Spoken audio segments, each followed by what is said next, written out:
So ito guys, nandito ako sa Bahrain International Airport. Ayan, pa-travel tayo ngayon mga ka-case. Well, hindi ako nagta-travel mga ka-case. Kailangan natin gawin ito kasi kung hindi natin gawin to, magbabayad tayo ng fine. Makukulong tayo, mapipreso siguro. Kasi nag-expire na yung 2 months visa ko, kaya kailangan kong kumuha ng bago. Every time na kukuha ka ng panibagong visa, kailangan mag-exit ka. So yun, noon hindi na kailangan mag-exit, pero bumalik na sa normal ang mundo. Sana tuloy-tuloy na normal ang mundo, hindi na abnormal. Ayun mga kakis, bumalik sa normal yung mundo, kaya binalik ulit nila sa normal ang policy. So kailangan mag-exit ang lahat ng mga kumukuha ng mga bagong visa or change visa. So yun yung ginawa ko kanina from Dubai to Bahrain. So ito na guys, nandito ako sa Bahrain. 1 hour flight lang po yung Dubai to Bahrain.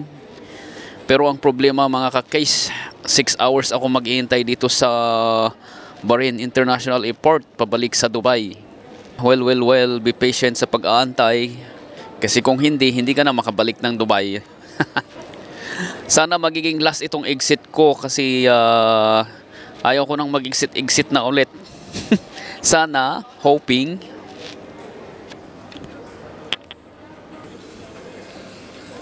So yun na guys, nasaan na ba tayo? Kasi kinuha ko yung kape ko. Ayan.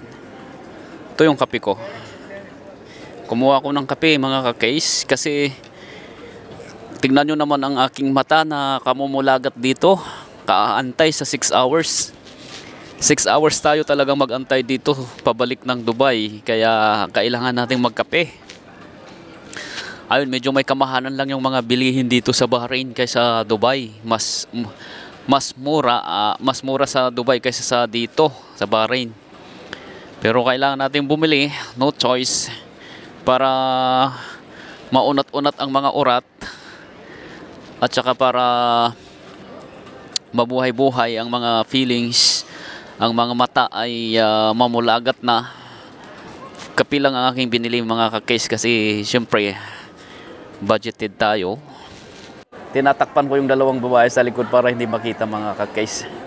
Ayan, hindi na sila makita, okay na. So ayun na nga, yung sinasabi ko, maganda yung airport nila dito, malinis at saka napaka-organized. Kahit medyo maliit yung airport nila, pero malinis at saka maayos. So ito na, nag-aantay ako pabalik sa Dubai, mga alas 8 pa ng gabi. Alas 4 pa lang ngayon ng hapon, tapos yung flight ko alas 8 ng gabi. So mayroon pa akong 4 hours na pag-aantay, pagmumuni-muni at pagmumulan-mulagat dito sa airport. Pero ang kagandahan naman dito sa airport, mayroon kang libreng access ng wifi. So yan, mayroon kang 6 hours. 6 hours yung binibigay nila na free access ng wifi. So ito guys, cheers na lang tayo. At magpakalma. Kalma lang sa buhay. Diba? Ladies and gentlemen, this is the final call for Gulf Air of its flight number GF173 to Jeddah. All remaining passengers are requested to proceed immediately to gate number 19B. O yung mga nalilate dyan, pumunta na kayo. Baka maiwanan kayo, sayang yung bayad nyo. So yun nga guys, yun lang. Aantayin ko lang yung flight ko pabalik sa Dubai. So maraming salamat sa inyo guys. Bye bye, God bless.